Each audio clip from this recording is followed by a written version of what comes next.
Welcome to Workplace Psychology with Dr. Martha Greidick. I'm Dr. Martha Greidick. This podcast examines a wide variety of work-related issues through the lens of industrial and organizational psychology. And while many of the topics discussed here may be seen as intended for white-collar employees and their employers, in reality, the ideas presented here are applicable across organizations and industries. Additionally, many of the topics discussed here may be applicable outside of the workplace. I encourage you to examine what's presented here, apply what makes sense to you, and simply discard the rest. Today's special guest is Dr. Barry Trunk. Dr. Trunk has a PhD in psychology. His expertise is in developmental psychology and statistics and quantitative methods. In addition to changing lives of countless university students, his achievements include development of courses in graduate statistics, as well as authoring quantitative training manuals. His vast knowledge and expertise, coupled with a winning personality, makes Dr. Trunk a delightful conversationalist. Our concept of work has gone through considerable changes since the pandemic. We've seen the Great Resignation. We've seen quiet quitting. And for some, in some sense, work will never be the same again.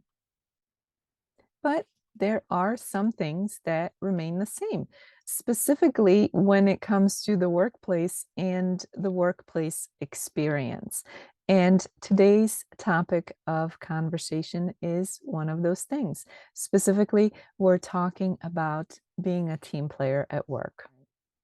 So most people have a similar definition of what a team player is. How do you define a team player? What makes someone a good team player at work?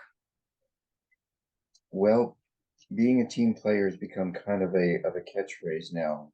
I remember several years ago still hearing that term and still being bantered about, and there's probably a good reason because when you're working in an organization or in a school or in some kind of a committee, everyone appreciates people that have the best interests of the group as a whole rather than their own self-interest. So being a team player means that you are not trying to push your agenda or your ideas, that I'm right and we have to do it this way, but rather somebody who is open-minded, someone who's agreeable, someone who is not a lapdog. We're not going to just agree to everything that someone else says. So a certain amount of self-assurance and self-confidence, I think, is appropriate, but being open to ideas that maybe initially you were opposed to, hearing other arguments with an open mind rather than a closed mind. I'll pretend to listen and then then I'll say what the real truth is or something like that. So I think that would kind of encapsulate what I think a team player would be. That sounds pretty reasonable to me. Now, sometimes being a team player may mean doing something that you don't want to do or you don't enjoy doing, or sometimes the rewards of being a team player, if we think of it in terms of rewards, aren't immediate. It's something that takes time. What tips can you offer to someone who would like to be a team player? What are some basics, do's and don'ts that you could share with us? Well, I think that when people hear these ideas, as I said before, to kind of keep an open mind about that, they may or may not be congruent with what you think, that the process should be. I think that compromise is a good idea. Maybe not totally their way, maybe not totally your way, but some kind of a reasonable interaction of the two is something to do. And if it appears that, the consensus of the group is different than yours, then rather than be a spoiled sport, I would say, let's go with it and let's see how it works. And, not because I want to do an I told you so kind of thing, but rather just to see if it is a good idea. Like an experiment, we can go back and revise it. If it's working, great. And if it's not working, well, let's go back to the drawing board and see what we can do.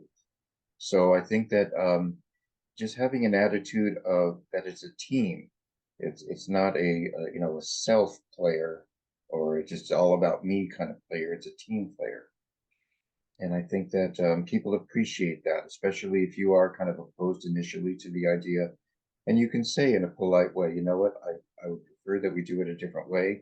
But since the group seems to be open to this idea, let's go with it and see how it works out. And then we can, evaluate later on. Hmm.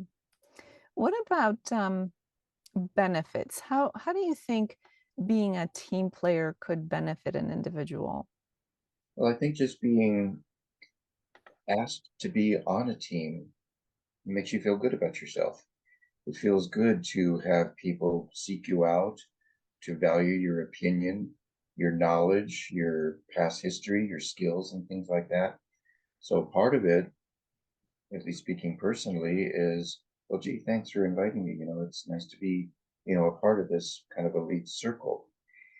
I think the benefits also are realizing that there's other points of view that maybe you haven't even thought of.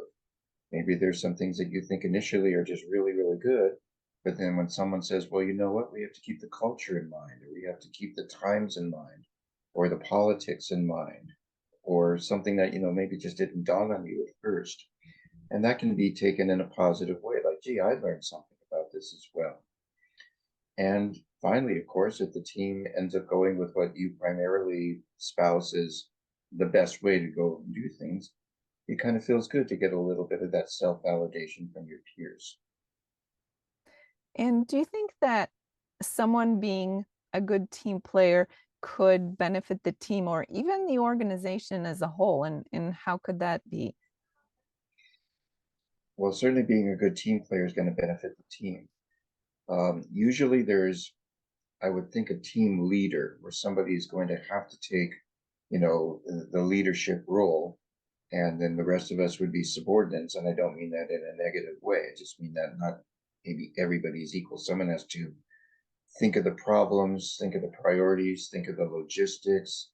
I may have a great idea, but it's too expensive or too time consuming or something like that. And I think that an individual, usually, even if they are the leader of the team, has a superior to report to. And if you're working at that organization and you've either contributed ideas or given reasonable, polite suggestions, or even questioned some ideas, but in a respectful way, that can be reported to a supervisor, and they may say, I'll just keep an eye on this up and coming person, and and see how they're doing. Do you think that being a team player could backfire? And if so, are there any examples that you might share? Well, I think it would backfire if somebody was a bully, if someone was rude, if someone was closed-minded, if someone, pretended to be, the most intellectual person in the group and just kind of looked in a condescending way at other people. I think word would quickly get around that this person is kind of a poison pill. And in that way, I think it would definitely impact, the likelihood of their success at that organization. And conversely, without being redundant, if someone is a good team player and does these things that we've talked about, I think that will spread around too. I think good news and bad news spread around the organization pretty quickly. So I think there's definitely a difference between being a good team player and maybe being taken advantage of by one's teammates or the organization, even. How can an individual tell that difference or where that line is between simply being a good team player and maybe things are crossing that line where the person is being taken advantage of? What's some good advice that you could share? Well, that's a good question. It's kind of difficult to answer because it's subjective. One person may feel that they are being taken advantage of when someone, refutes an idea they had, and another person may say, well, this gives us a chance to clarify what we mean and continue to collaborate. So I hate to say it depends, but it depends on the individual. It also depends on the way that the other individual is interacting with you. Um, we try to look at other people in the group and see, am I being treated fairly? Am I being singled out? Her ideas are being accepted, and when they are questioned, it's unrespectful. But for me, for some reason, I'm not getting that same kind of thing. And that can make a person defensive and maybe just not to want to really interact very much. It really is a group social dynamic. And that's why I think a leader, before we get into the meat and potatoes of what we're doing, would kind of set the ground rules of respect and polite and professional. And hopefully everybody's going to be that way anyway. But there are some people who seem to get off on intimidation or bullying or embarrassing someone. And, that usually doesn't get them very far. Mhm. So it seems like being a good team player is just a good idea. It's good for you for your work experience. It might be good for you in terms of your time with an organization. But do you think that it goes beyond that? I mean, maybe like in terms of your career in general, or even in your personal life, do you think that there are benefits that go beyond just your work experience with your current employer? Well, I think being a team player isn't just, limited to an organization or a committee or something like that. Um, People living with another individual are really kind of team players. So if you're married or you're living with a partner or something like that, it can't just be your way or the highway. There has to be compromise. There has to be open-mindedness. Some things are really pretty difficult. You want 5 children and they want no children. Kind of hard to, well, let's just have 2.5 children or something like that. I mean, you can't always be that way, but you can still respect the other person's, point of view and, try to see it that way or at least kind of compromise. I think that personally speaking, I've been involved in the, educational and academic community for a long time. And word gets around, that you are a cooperative person. You're not a lapdog, just gonna lay down and whatever anyone says, you're gonna go, yeah, that's a good idea. Um, but it gets around, and I think that it can lead to benefits of the organization. I think it can lead to a happy marriage or a friendship or something along those lines. So I think it's more of an attitude of dealing with others in a social environment rather than something specific to just an organizational, workaround. What do you think managers can do to encourage team player behavior on their teams? Well, managers have to be role models. They have to, walk the walk, not just talk the talk. So having employees meet, when I worked in the casino industry for a long time as a manager, I would meet with my, blackjack dealers and other table game dealers, and we would demonstrate, proper ways of being a team player. For example, oh, I don't want to deal blackjack tonight because, it's a boring game. Rather than, I'll go ahead and deal blackjack tonight. I really don't really want to, but maybe tomorrow I could have, roulette or something like that. And be helpful. Everybody appreciates, a helpful attitude rather than I have to have it my way. So I think that managers need to lead by example. I know that's a cliche, but I think it's very true. And I tried to do it when I was in that kind of a role. And I appreciate when I am given guidance by a manager I have as to what the expectations are and, where they're going to draw the line on appropriate versus inappropriate behaviors. What about organizations? It's obviously, as you just told us, there are plenty of things that managers can do to encourage team uh, uh, behavior for amongst their team members. But what about organizations? Can organizations affect or create a culture that would promote this kind of desired behavior of team players? So, what can organizations do at that higher level? Well, as you say, organizations are still run by people. There's an extra concept to talk about an organization. The organization can't do anything except the people at the highest levels making sure that their message is being sent. A good example that I've had in the past from students taking IO psychology is Southwest Airlines. So from the very president, CEO, top of the food chain, all the way down to maybe a new entry level individual, you are treated with respect. Their door is open. They want to hear ideas. There's not going to be any repercussions if you, respectfully disagree with something like that. So I guess we could banter about whether organizations really make the rules here, because somebody is writing these things down, writing a mission statement, writing handbooks for employees, things like that. But again, we had when I worked for the Winnebago Indian tribe, we had the tribal leader come into the casino and talk about what they expected from the tribal council for us as employees of the organization, and we appreciated that. It wasn't just some superior talking, it was the top men and women who run that tribe. So I don't think it's any different for an organization's top leaders as it is for the subordinates under them who are managing more the front level employees. Frontline employees need direction, and they need to know, what they can do, what they can't do, what the limits are, and things like that.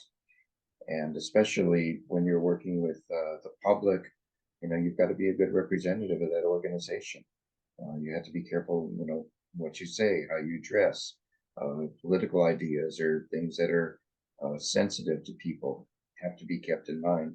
Even when you're off work, I've had organizations say it doesn't matter if you're on your own free time. If you're saying something vile or doing something, highly inappropriate, we might just terminate your employment because of that, because you still represent the company, even on your own time. So, when it comes to being a good team player, do you think that there is training for that where organizations should look into potential training? Or do you think this is more something that comes from demonstrating the desired behavior and supporting and promoting the kind of behavior that you would like to see in your employees? I don't think it's an or, I think it's an and. I think there have to be both.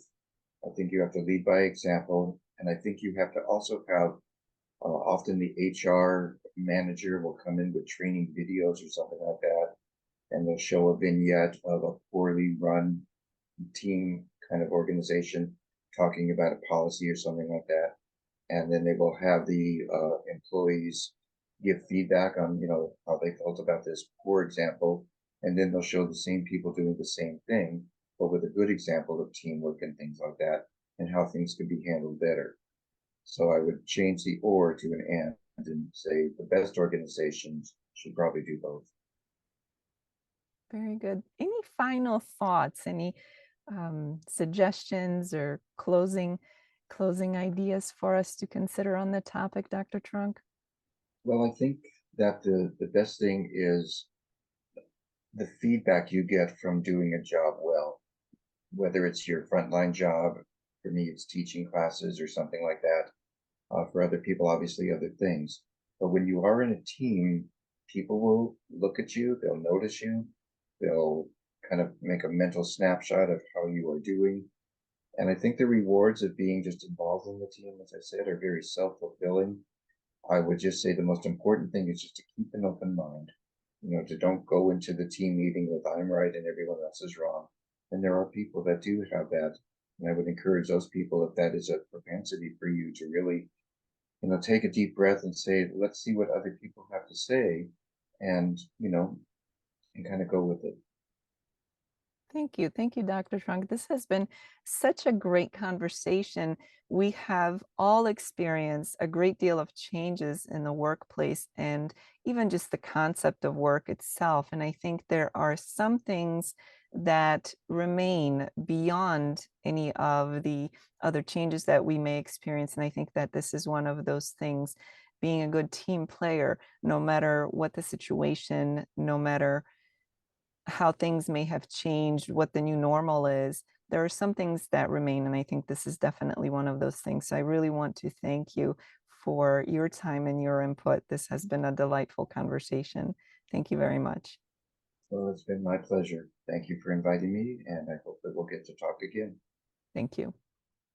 For those of you who experience this podcast in an audio only version, I invite you to check out my YouTube channel. You can find the link for that below in the description, where you can find the video version of this podcast. In addition to the podcast, you can also find other videos on my YouTube channel that address stress management. So make sure to check out the link below. Thank you for joining me today. Please subscribe to this podcast. I look forward to seeing you again next time. Until then, I wish you joy and well-being.